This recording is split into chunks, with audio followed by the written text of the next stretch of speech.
Bonjour à toutes et à tous, aujourd'hui je vous présente une nouvelle vidéo de jeu en solo.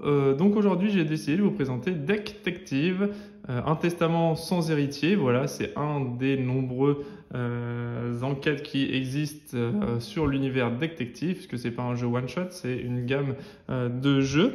Donc des joueurs de 12 à 99 ans, passé 99 ans c'est tant pis pour vous, et des joueurs de 1 à 6 joueurs, évidemment, puisque c'est une vidéo de présentation solo, donc un joueur, pas de problème, ça coche tous les critères. Édité c'est chez Super Meeple, un jeu de Martino Ciacciera et Silvano Sorrentino.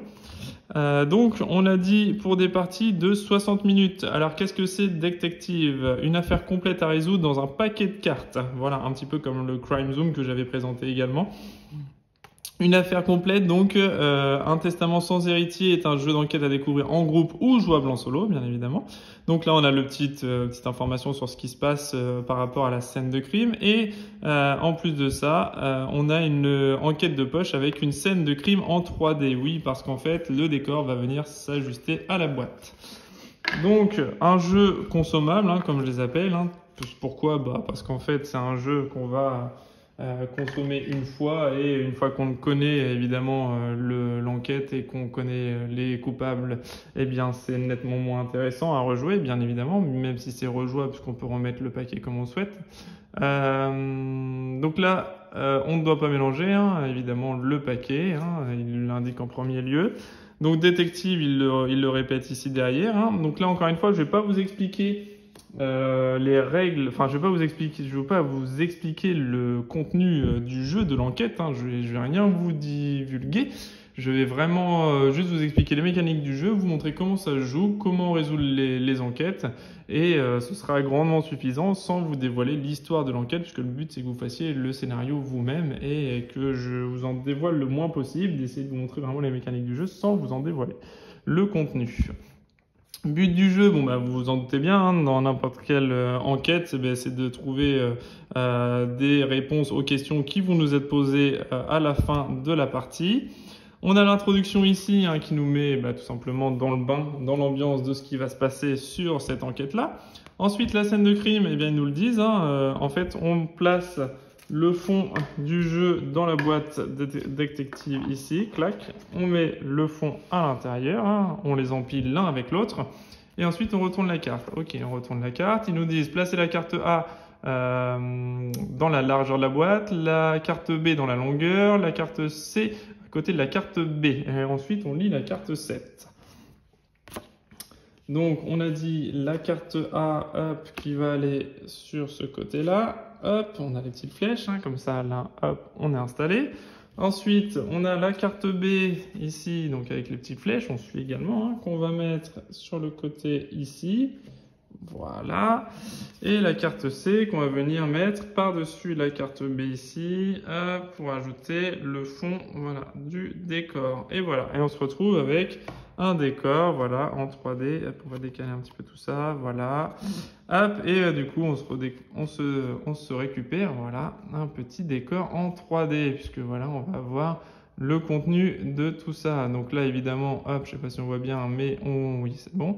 On voit donc quelqu'un qui a avachi sur son bureau ici, certainement mort. Je vous spoile pas, mais on a bien l'impression que c'est une enquête criminelle. Il y a quelqu'un avachi sur son bureau, ça sonne plutôt pas mal. Et on a évidemment l'extérieur de l'habitation sur laquelle nous allons enquêter. Voilà, donc c'est vraiment, hop, effectivement, un petit univers 3D qui est plutôt sympa, plutôt bien fichu.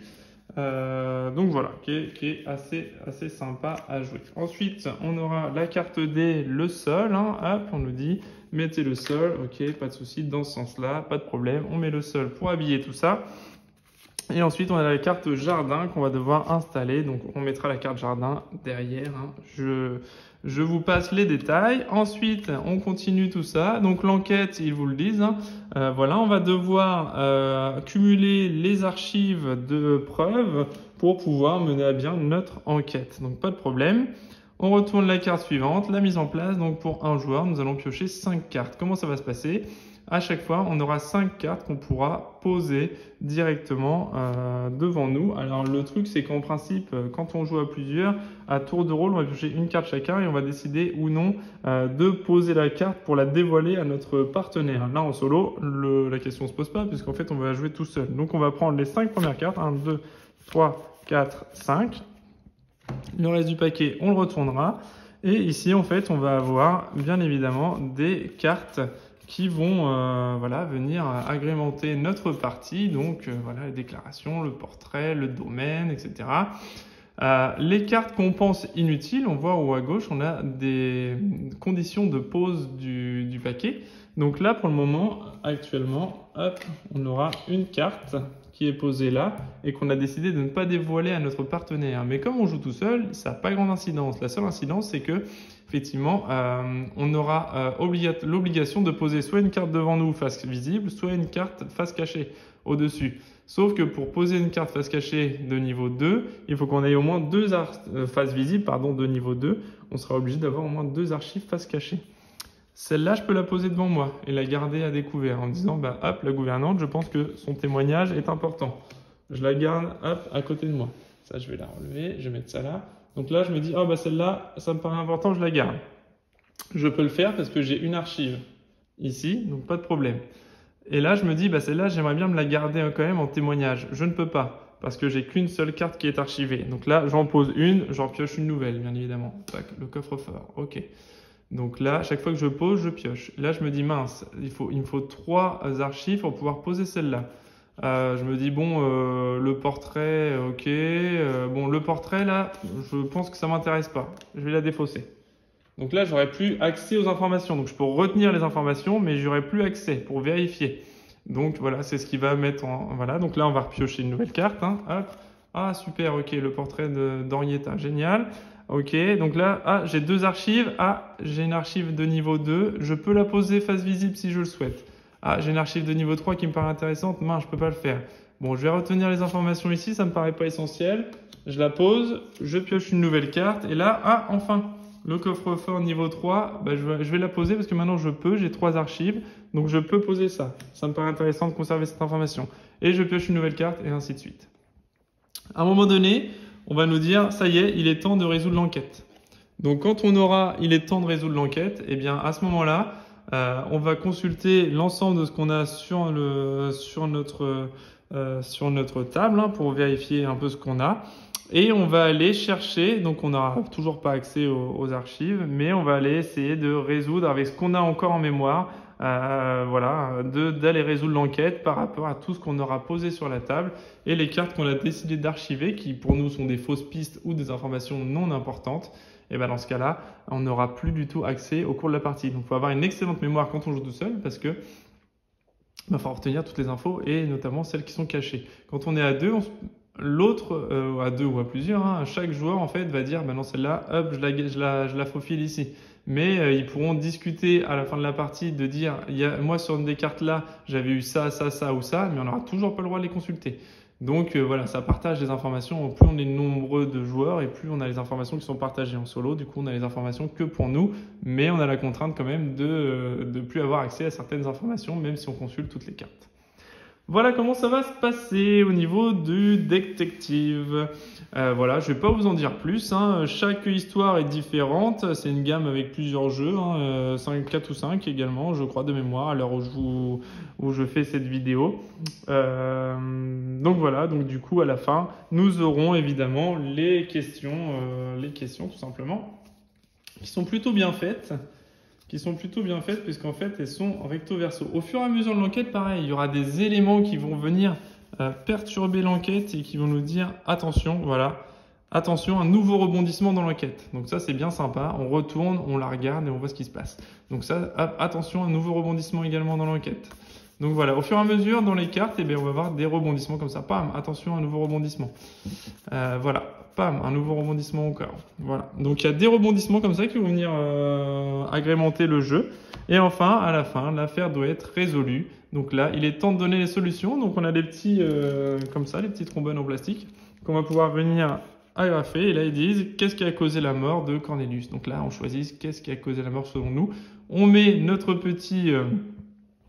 hop, notre petit trombone ici sur là où les bonnes réponses, qu'on pense en tout cas nous être bonnes. Et quand on retournera de l'autre côté, eh bien en fait, ça nous dira directement si on marque des points ou pas. Voilà, et on aura voilà, une série de 5 questions, la solution, le score final, et voilà, les autres gammes après la pub un petit peu sur l'autre gamme. Voilà, donc voilà comment ça va se dérouler sur une partie de Deckscape. Vous avez globalement la fonction du jeu qui est vraiment sympa, hein, avec des cartes assez grandes, assez bien illustrées, hein, cartes assez grandes, assez bien illustrées, c'est vrai. Hein. Voilà, le design est assez sympa, mais la carte, vous voyez, par rapport à ma main, hop, est assez grande. Grosso modo, ça fait quasiment la taille de la boîte, hein, tout simplement. Donc c'est assez sympa, agréable de pouvoir manipuler des cartes assez grandes avec du détail sympa, quoi. Donc voilà, et le petit décor en 3D qui est aussi sympa et qui peut nous aider aussi à résoudre l'enquête. Voilà, de temps en temps, ah ben non, regarde, là il y avait ça dessus, là il y avait ce détail-là, là il y avait ci, enfin voilà. Ça peut être aussi sympa de se passer la boîte et d'essayer de regarder un petit peu tout ce qui se passe et résoudre l'enquête correctement. Donc voilà, pour des parties d'1 heure, hein, bon voilà, du one shot, mais ça va coûter une dizaine d'euros la boîte, donc pour une soirée, ça peut quand même passer. Voilà, c'est à peu près tout sur le jeu. Je pense que j'en ai fait le tour. Si vous avez aimé la vidéo, n'hésitez pas à un petit pouce en l'air. N'hésitez pas également à vous abonner à la chaîne. Que des jeux en solo présentés sur cette chaîne-là. Les jeux en solo ne veulent pas dire insociable ou homme des cavernes, non, non, loin de là, mais on peut également se faire plaisir en solo, au même titre qu'on regarde un film où on jouerait 1 heure à la console, bah là on peut se faire également un jeu en solo et également mettre des stratégies en place, faire découvrir le jeu et découvrir les règles tranquillement. Ça peut être bien également de passer par un mode solo pour découvrir le jeu et pouvoir expliquer le jeu après aux autres personnes qui viendraient s'ajouter. Donc voilà, le jeu solo, c'est pas que pour les hommes des cavernes, ça se développe de plus en plus, surtout en réseau de pandémie actuelle. Voilà, ça se développe de plus en plus les petits modes solo, parce que c'est pas toujours évident de regrouper des amis non plus. Voilà. Donc en tout cas, n'hésitez pas, hein, si vous êtes intéressé par les jeux en solo sur la chaîne, que des jeux en solo, des nouveautés assez régulièrement. J'essaie d'en faire le plus possible, le plus vite possible. J'ai encore une 60aine de jeux à vous présenter. Donc la chaîne n'est pas prête de s'arrêter. Avec toutes les nouveautés encore et les nouveaux achats que j'ai effectués, ça vient s'agrémenter rapidement quand même. Donc il y aura toujours des nouveaux jeux que j'aurai à vous présenter et qui me tiendront à cœur. Voilà, et encore une fois, je fais le tri parce que je ne vous présente pas les jeux que je ne trouve pas bons, je vous présente uniquement les jeux que je trouve dont l'intérêt est réel pour ma part et où je prends vraiment du plaisir à jouer avec. Voilà, donc n'hésitez pas à vous abonner pour ne pas rater les nouvelles vidéos justement, et moi ça me fera plaisir de voir qu'il y a de plus en plus de gens qui s'intéressent également, comme moi, à cette passion du jeu de société en solo. Voilà, et n'hésitez pas à faire vos retours, vos commentaires, si vous aimez pas, pourquoi, si vous avez des questions sur le jeu, sur le type de jeu, etc. N'hésitez pas à les poser. Voilà, on est aussi là pour échanger et c'est ce qui fait aussi le plaisir de cette chaîne, c'est voilà, de répondre aux commentaires, de répondre à tout ça. Voilà, c'est ce qui fait que la chaîne reste vivante et c'est ce que je recherche également à travers tout ça. Voilà, je vous souhaite une bonne journée, une bonne matinée, bonne nuit en fonction de quand vous me regardez et je vous dis à bientôt pour une nouvelle vidéo. Salut!